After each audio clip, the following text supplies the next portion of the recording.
A oração é o cheque que garante a realização do sonho. A oração move a poderosa mão de Deus. A mão de Deus é tão poderosa que não apenas pode mudar o destino de uma pessoa, como também a história da humanidade.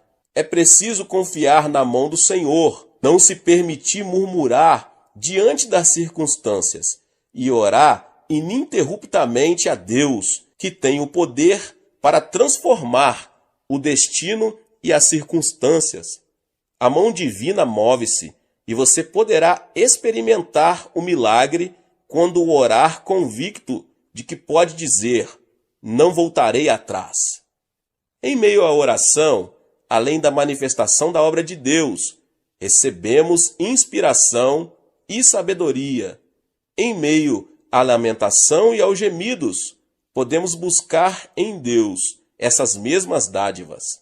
Então, assim como o sol clareia uma trilha escura, Deus nos iluminará. É na oração que recebemos consolo e forças da parte do Espírito Santo, quando tudo é escuridão e desesperança. A oração faz que as trevas desapareçam, o consolo seja derramado em nosso coração e novas forças nos levem a seguir em frente. Nada no mundo pode nos consolar ou fortalecer, a não ser o Senhor, que conhece a intimidade do nosso coração. Certa ocasião, os discípulos haviam passado toda uma noite no mar, sem conseguir pescar nada. Mesmo diante dessa circunstância, Jesus mandou que Pedro entrasse mar adentro e lançasse as redes. Os discípulos creram nas palavras de Jesus, lançaram as redes e estas voltaram tão cheias de peixes que começaram a rasgar-se. Eu pergunto, qual é a nossa rede? Nossa rede é a oração. Por meio da oração, podemos pescar muitos peixes com o Senhor. Se não orarmos, por mais que estejamos na presença de Deus, nada acontecerá. Por meio do profeta, Deus nos desafia. Jeremias 33:3 diz: clama a mim, e eu responderei, e lhe direi coisas grandiosas e insondáveis que você não conhece. Deus responde às nossas orações quando pedimos em nome de Jesus Cristo. Se não recebemos, é porque não pedimos. Isso é o que a Bíblia ensina. Se estamos em alto mar, ou seja, na presença de Deus, devemos clamar ao nome de Jesus Cristo dia e noite e lançar as redes de nossas orações. Durante a construção do templo da Igreja do Evangelho Pleno de Ioido, enfrentei momentos de grande frustração. Nesses momentos, porém, nunca deixei de lado 2 livros, a Bíblia e a biografia de Georg Miller. Miller era alemão e sonhou em servir a Deus na Inglaterra. Entretanto, ao ver a grande quantidade de meninos abandonados e famintos nas ruas de sua cidade, ele mudou de direção. Lembrou-se do que diz o salmista, Salmos 68:5. Pai para os órfãos e defensor das viúvas é Deus em sua santa habitação. E converteu-se no pai de órfãos. O incrível é que, sem pedir a ajuda de ninguém, somente em oração, conseguiu dar de comer a mais de 6.000 meninos. Durante aqueles momentos de frustração, quando a realidade tornava-se intolerável, o livro, que continua a descrição de grandes milagres de Deus, dava-me esperança. Quando os meus olhos não viam nada, meus ouvidos não ouviam coisa nenhuma, nem minhas mãos apalpavam evidências concretas, a Bíblia e a biografia de Georg Miller davam-me a entender que eu devia clamar em oração. A oração ininterrupta é seguida de grande sucesso. O êxito, porém, tem um inimigo figadal, a soberba. Existem na história grandes personagens que conseguiram alcançar o êxito, mas fracassaram por causa de sua soberba. Homens que, depois de conseguir sucesso, tornaram-se ociosos e acabaram destruídos. É bom que estejamos atentos à advertência desse ditado. Depois de haver ganhado a guerra, não tire a armadura de imediato, tampouco desamarre os cordões de seus sapatos. Precisamos tomar cuidado para que, depois de vencida a guerra, a soberba nos leve a ser atacados outra vez pelo inimigo. Isso pode acontecer em nossa vida. Agimos como se tudo tivesse sido conseguido, mas a realidade pode ser outra. No momento em que nos deixarmos dominar pela soberba, tudo o que foi conseguido pode tornar-se em espuma. Se alcançarmos êxito, orar nos ajudará a manter o que alcançamos. É na oração que nos mostramos humildes diante de Deus e recebemos um sonho maior da parte dele. Comece a orar não somente por suas necessidades, como também pela manifestação do reino de Deus aqui nessa terra. É primordial que os cristãos saibam ordenar corretamente suas prioridades. Sem dúvida, a maior delas deve ser Deus e amar aos outros como a nós mesmos. Lamentavelmente, meus irmãos, vejo muitas pessoas que inclinam a balança por um lado apenas. Amam a Deus, mas não amam o seu próximo. Muitos problemas sociais hoje são produto do egoísmo. Egoístas vivem de orgulho próprio, arrogância e injustiça. Isso traz muito prejuízo e faz com que muitos de seus próximos sofram. A relação com Deus é importante. No entanto, a relação com o próximo é de suma importância. Não amar ao próximo, mas amar a si mesmo não é aceitável na presença de Deus. Uma vida espiritual saudável e ideal mantém o equilíbrio vertical, amar a Deus, e horizontal, amar ao próximo. Amar a Deus e ao próximo. As prioridades devem ser ordenadas sobre essa base. E uma vez fundamentadas nisso, deve-se orar, pedir e praticar. Todo aquele que falhar em distinguir as prioridades maiores e menores encontrará o fracasso. Todo jovem que não tenha se esforçado vai se arrepender em sua velhice. Então, como organizar e reordenar nossas prioridades? Jesus explica com muita clareza no texto que acabei de nos falar. Busquem, pois, em primeiro lugar o reino de Deus e a sua justiça, e todas essas coisas lhes serão acrescentadas. Nós devemos buscar o reino de Deus. Devemos buscar primeiramente o reino de Deus. Isso implica buscar o reino de Deus por meio da cruz.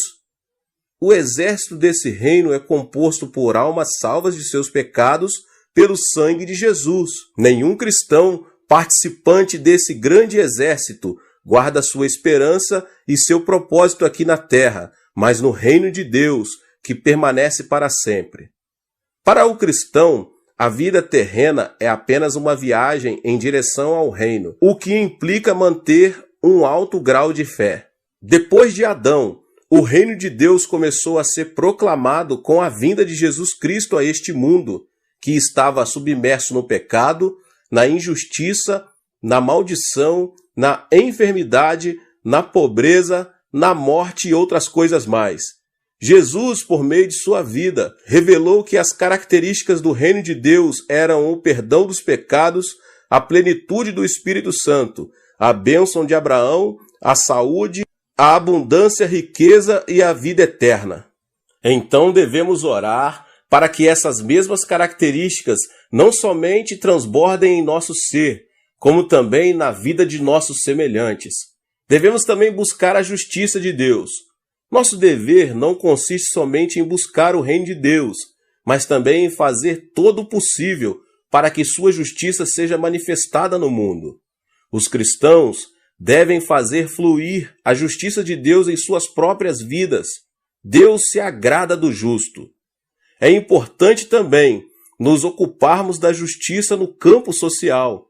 Jesus esteve com pecadores, pobres e doentes. Converteu-se em seu amigo e salvador.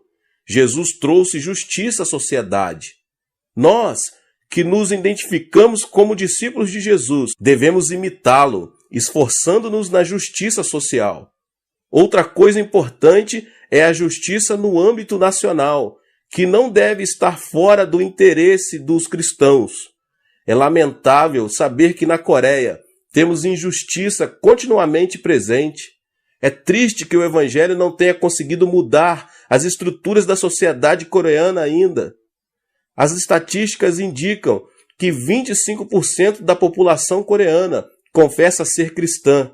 Contudo, não se vêem vestígios de justiça em nossa nação, apesar de mais de 10 milhões de cristãos.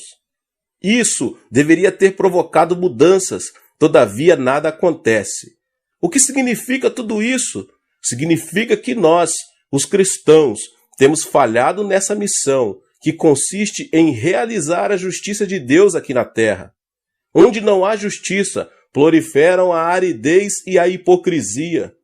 Portanto, os cristãos devem avançar em oração e serem persistentes para que a justiça flua no âmbito pessoal, social e nacional. O cristão é quem mantém uma dupla relação com Deus e com o próximo, a sociedade. O fato de permanecer circunscrito às paredes do templo, orando e jejuando, sem se interessar pelo sofrimento e pela injustiça social, é sinal de decadência espiritual da igreja. Jesus explicou que, se buscarmos primeiramente o reino de Deus e sua justiça, todas essas coisas serão acrescentadas. Se neste momento a justiça divina proliferasse nos âmbitos financeiros, governamental e social, a distribuição correta das riquezas acabaria por completo com a pobreza, o suborno, a injustiça, o pecado, a violência, os roubos e outras coisas mais. Então, consequentemente, comece a orar não somente por suas necessidades, como também pela manifestação do reino de Deus aqui nessa terra. Essa é a ordem correta que você deve manter para que os problemas casuais desapareçam. Se você é um desses cristãos que tem o costume de orar somente por suas necessidades e não buscar primeiro o reino de Deus e a sua justiça, é muito provável que sua vida cristã esteja à deriva e precise de um rumo estável. O agricultor faz todo o possível para conseguir uma colheita bem-sucedida. Mesmo assim, a falta de chuva e sol pode prejudicar seriamente sua colheita. O que eu quero dizer com isso, meus irmãos? Quero dizer que é Deus que tem de abençoar, para que o homem seja abençoado. Se Deus não abençoar, todo o esforço do homem será vão. A bênção de Deus é derramada sobre as pessoas que buscam primeiramente o reino dos céus e a sua justiça. Que Deus abençoe a sua vida mais uma vez com essa palavra tremenda do pastor David Poyong Cho. Se você ainda não é inscrito aqui no canal, se inscreva no canal e ative o sininho das notificações. Todos os dias, às 18 horas e às 20 horas, são postados vídeos abençoados aqui no canal. Não esqueça de deixar o seu like, tá bom? E também compartilhe este vídeo com as pessoas que você mais ama. Deus te abençoe. Nos vemos nos próximos vídeos, tá bom? Até mais. Tchau, tchau. Para orarmos, precisamos aprender, em primeiro lugar, a pedir de forma correta. Embora seja verdade que Deus sabe de tudo, não podemos ter a atitude de que não é necessário pedir, porque Ele já sabe de tudo que precisamos. Algumas pessoas pensam que não precisamos pedir por causa do versículo de Mateus. Não vos assemelheis, pois a eles, porque Deus, o vosso Pai, sabe o de que tendes necessidade, antes que lhe o peçais. Mateus 6:8. Mas para entendermos corretamente esse verso, precisamos examinar seu contexto bíblico. Além disso, Jesus havia dito: e orando, não useis de vãs repetições, como os gentios, porque presumem que pelo seu muito falar serão ouvidos. Mateus 6:7. Mas aqui, Jesus estava referindo-se à prática de se repetir as orações ritualisticamente. Ele não estava querendo dizer que não se pode pedir. Eu vou lhes explicar mais adiante. Pelo contrário, sua intenção era ensinar-nos a dirigir ao Pai todas as petições que procedem de nossa oração. Dirigir petições a Deus é um aspecto básico da oração. Deus é o nosso Pai, e como Pai, Ele tem prazer em dar bênçãos aos seus filhos. Um filho, dentro de sua família, tem certos direitos. Jesus Cristo, o Filho de Deus, nos assegura: naquele dia, nada me perguntareis. Em verdade vos digo, se pedirdes alguma coisa ao Pai, Ele vô-la concederá em meu nome. Até agora nada tendes pedido em meu nome. Pedi e recebereis, para que a vossa alegria seja completa. João 16, 23 e 24. E no versículo 27, ele mostra por que isso acontece desse jeito. Porque o próprio Pai vos ama, visto que me tendes amado e tendes crido que eu vim da parte do Pai. O Pai nos ama porque cremos em seu Filho. Portanto, somos participantes da herança do Filho unigênito de Deus. Deus é muito bondoso, meus irmãos e irmãs. Ele quer dar-nos todas as boas coisas, desde que lá peçamos. Ora, se vós, que sois maus, sabem dar boas dádivas aos vossos filhos, quanto mais vosso Pai que estás nos céus dará boas coisas ao que lhe pedirem. Cristo veio a este mundo para proporcionar redenção e restauração ao homem caído. Quando Cristo estava preso na cruz, Deus estava cumprindo as condições necessárias para que a humanidade pudesse voltar a ter comunhão completa com Ele. Paulo disse o seguinte, a saber, que Deus estava em Cristo, reconciliando consigo mesmo o mundo, não imputando aos homens as suas transgressões, e nos confiou a palavra da reconciliação. Com base na obra reconciliadora do Pai, todos nós temos a possibilidade de sermos salvos. Mas a salvação tem que ser pregada até os confins da terra, oferecendo a todos os homens a oportunidade de aceitarem ou rejeitarem o Evangelho, a boa nova de que o preço já foi pago e que todos os homens podem ter acesso direto a Deus. Mas para receber essa grande bênção da salvação, os homens terão que pedi-la pelo arrependimento. Eles devem pedir a Cristo que lhes perdoem os pecados. Devem pedir a Cristo que entre em seu coração. Embora o dom da salvação esteja à disposição de todos, só podemos apropriarmos dele pedindo. E não é somente a regeneração que obtemos pela petição. Também a plenitude do Espírito Santo está à nossa disposição, bastando simplesmente que peçamos. Quanto mais o Pai Celestial dará o Espírito Santo àqueles que lhe pedirem, Lucas 11:13. Mas não só o dom da salvação, mas também a plenitude do Espírito Santo e todas as demais bênçãos estão à nossa disposição e podemos obtê-las pela petição em oração. Tiago afirma que Deus não negará a sabedoria a ninguém, mas a dará liberalmente, desde que a peçamos com fé. Podemos obter os dons do Espírito Santo, bastando para isto que os peçamos. Cura, libertação, prosperidade e bênçãos são coisas que todos podemos pedir a Deus. Temos o direito também de orar a Deus por um avivamento. Pedir ao Senhor chuva no tempo das chuvas serôdias, ao Senhor que faz as nuvens de chuva, dá aos homens aguaceiro. Zacarias 10:1. A bênção de Deus pode ser nossa, basta que a peçamos. Podemos receber as bênçãos de Deus, que em Zacarias são tipificadas como chuvas, porque Deus ordenou que as peçamos. Está bem claro que Deus está desejoso de abençoar seus filhos. Contudo, temos que fazer a nossa parte, que é pedir de forma correta. Agora, meus irmãos e irmãs, como funciona essa questão de pedir? Como podemos obter a resposta de nossas petições? Há, contudo, 4 passos. O primeiro passo, temos que pedir com fé. O simples fato de pedir alguma coisa a Deus não é garantia de uma resposta positiva. E tudo quanto pedirdes em oração, crendo, recebereis. Mateus 21, 22. O segundo passo, temos que manter um relacionamento com Cristo.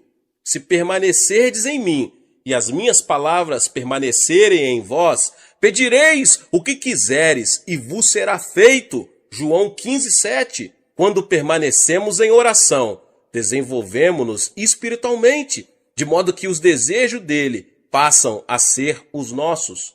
O terceiro passo, temos que ter a motivação correta.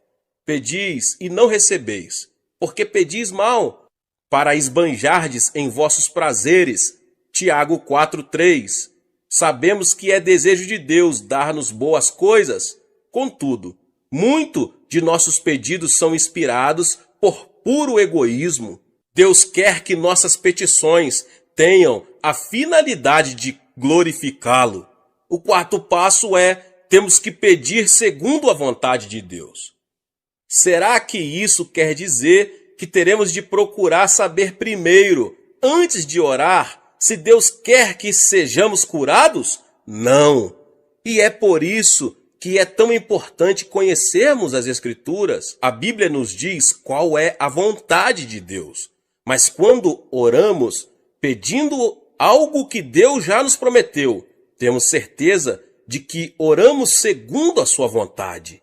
E esta é a confiança que temos para com Ele, que se pedirmos alguma coisa segundo a sua vontade, Ele nos ouve. E se sabemos que Ele nos ouve, quanto ao que lhe pedimos, estamos certos de que obtemos os pedidos que lhe temos feito. 1 João 5, 14, 15. Agora, meus irmãos e irmãs, como Deus responde às nossas petições? Deus responde às nossas petições segundo sua maneira própria de ser. Ele não se limita a nos dar exatamente aquilo de que precisamos. Ele nos dá em abundância. E o meu Deus, segundo a sua riqueza em glória, há de suprir em Cristo Jesus cada uma das vossas necessidades. Filipenses 4,19.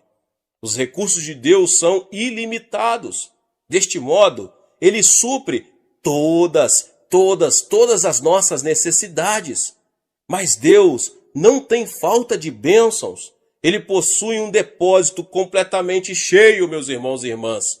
Só precisamos saber como abrir esse depósito, aprendendo a pedir. Aprendi esses princípios bem no início de meu ministério. Estudei as Escrituras e descobri que Deus é bom.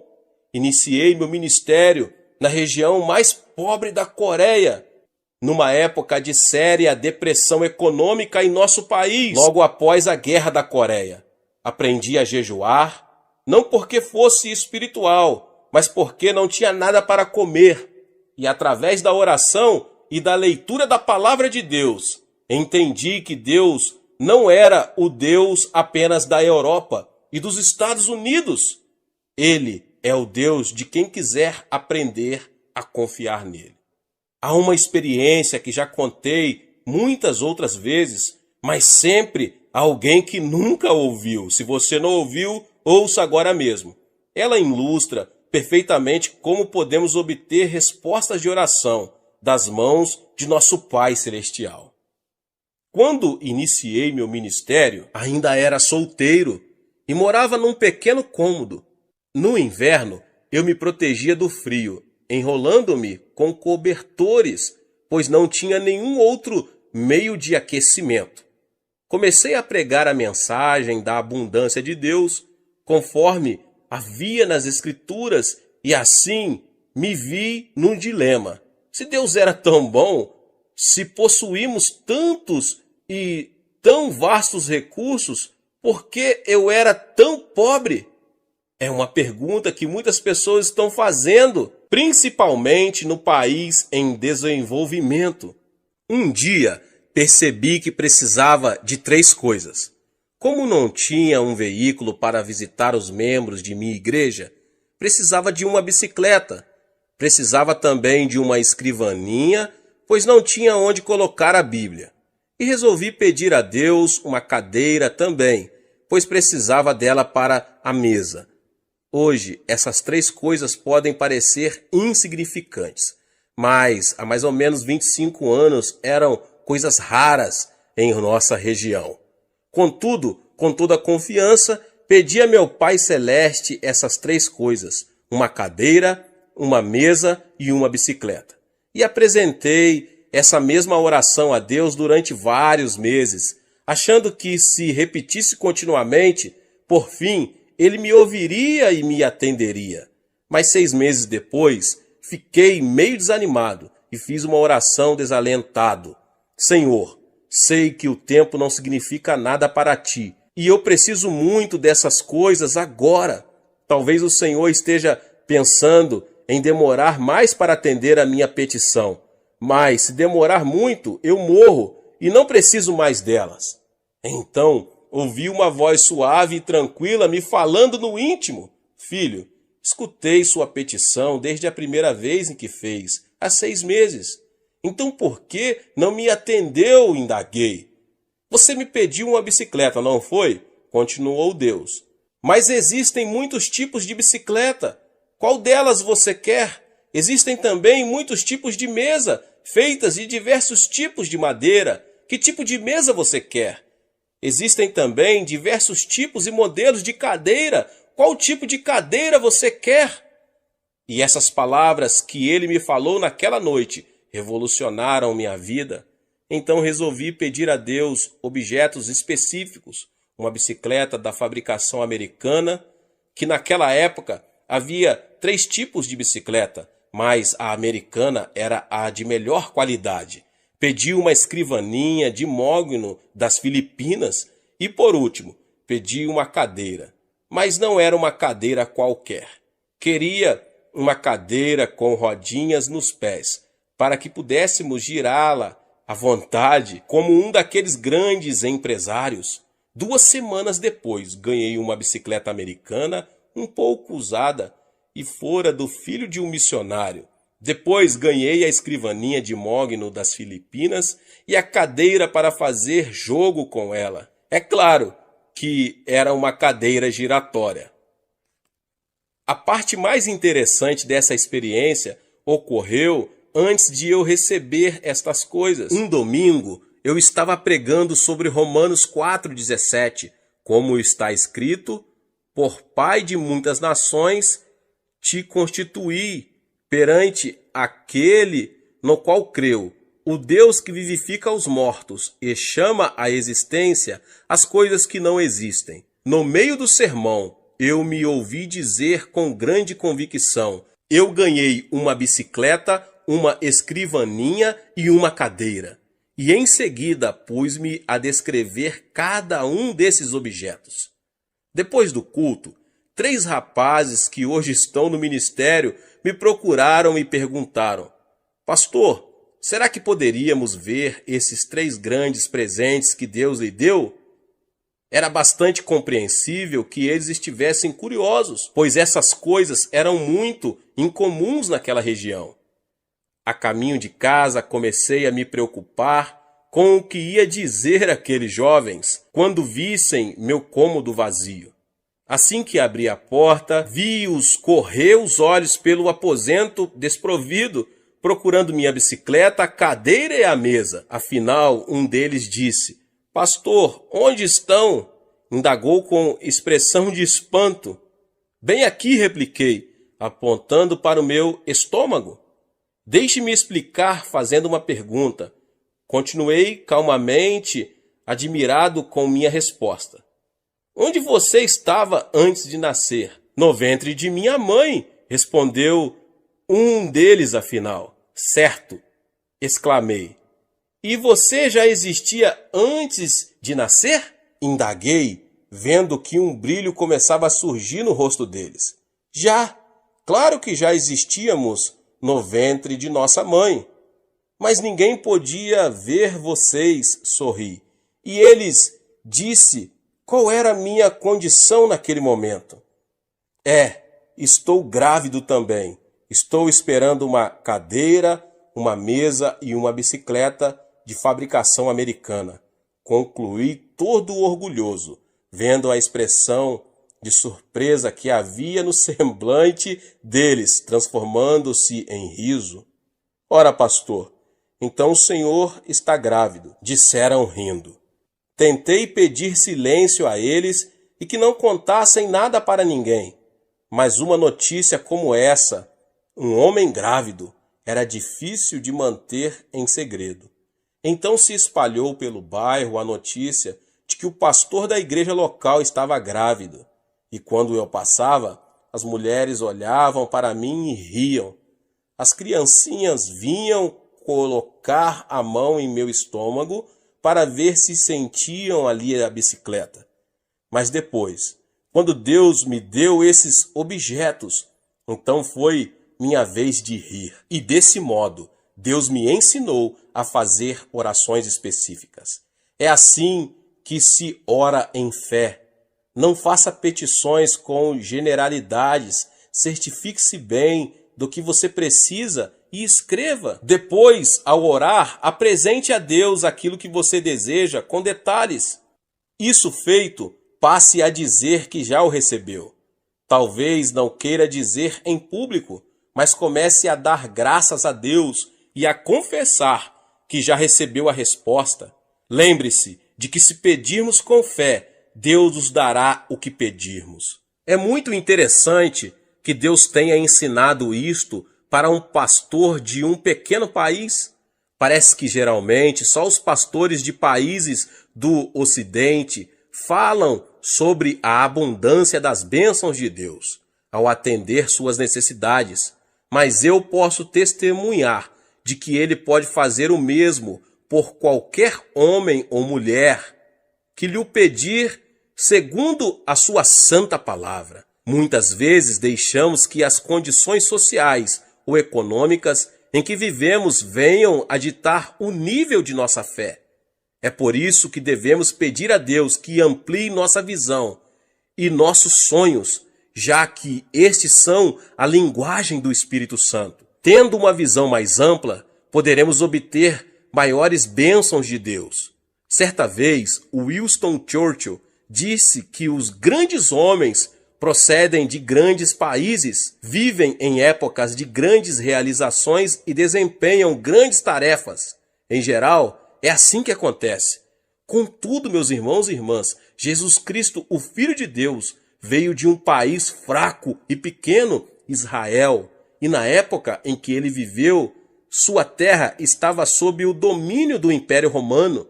Embora ele tenha realizado a maior de todas as tarefas, certamente não viveu numa época de grandes realizações para o povo de Israel. E, no entanto, ele constituiu o ponto central de toda a história. Não importa quem você é, você pode causar um grande impacto. Sua vida pode mudar seu país ou o mundo se você souber fazer a oração de petição. Deus deseja dar-nos muito mais do que imaginamos. Peça a Deus o dom que lhe possibilitará ter o maior impacto na situação em que você se encontra. Não se contente com uma situação comum. Sou de uma família pobre e de um país pobre e vivia em circunstâncias adversas. Apesar disso, nunca tive de abrir caminho à força para chegar diante dos grandes deste mundo. O dom da graça que Deus me concedeu tem me colocado diante de reis, rainhas, presidentes e de muitos mais notáveis líderes mundiais. Se Deus fez isso por mim, pode fazer por você também. Mesmo que você, que agora ouve essa mensagem, vive num país pobre da América Latina, sua vida pode deixar uma marca profunda nesse país e no mundo. Onde quer que você esteja agora, Deus pode e quer usá-lo para ajudar a atear o fogo do avivamento que irá varrer a África, a Ásia, a Europa, a América. Peça e você receberá, mas peça com fé, em o nome de Jesus. Glória a Deus. Deus abençoe a sua vida, você que ouviu essa palavra. Glória a Deus. Não esqueça de se inscrever aqui no canal, de ativar o sininho das notificações para você não perder os vídeos.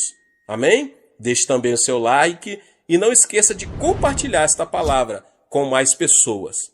Nos vemos nos próximos vídeos. Amém. Seja membro do canal Vinícius Siqueira e obtenha benefícios que só os membros têm. Então, você que já é inscrito no canal e ativou o sininho das notificações, logo você vê o botão Seja Membro, clique nele e obtenha os benefícios. E o primeiro benefício é que você tem uma mensagem destacada. Quando você faz um comentário aqui no canal, você tem um destaque na sua mensagem. E isso é muito importante porque você mostra para os outros que você apoia este canal. E outro benefício que você tem é que você pode compartilhar os devocionais diários, que são 365 devocionais, que são postados todos os dias aqui no canal. Existe um grupo específico e a pessoa recebe um link que é direcionado para o grupo. E nesse grupo você tem todos os devocionais de todos os dias do mês, que você recebe logo pela manhã, e você tem o benefício de compartilhar esses devocionais com os seus contatos. Esse benefício é apenas para os membros. No YouTube não tem como compartilhar os devocionais, apenas ler na comunidade do YouTube, mas quem é membro tem o benefício de compartilhar com todos os seus contatos e as suas redes sociais. Seja membro!